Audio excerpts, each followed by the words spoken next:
Magandang umaga po sa inyong lahat. Nandito po tayo ngayon sa Shaiva at inyo pong makikita ang mga bundok-bunduking namumulang buhangin dito sa Shaiva. Yan po, makikita nyo po ang ating side boom. Ganun din po ang bako natin. At makikita nyo po ang ating coating inspector at siya po ang namamahala sa pag-string ng pipe. Kasama rin po ang ating welding inspector na civil inspector na si Rode. At sa dako po roon at inyo makikita ang ating camp. Okay? At sa dulong yan ay nandun po yung ating camp.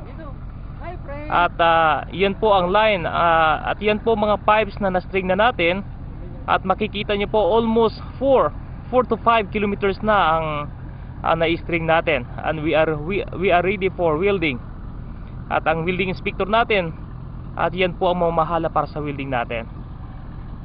At yun po makikita nyo ang mga namumulang buhangin dito sa Shaiva. Okay, Mr. Eddie, nakikita nyo rin po na mga tao natin nagtatrabaho, may inspector natin kahit Friday. We are spending a lot of time here in order to finish this project as soon as possible. Okay, thank you very much.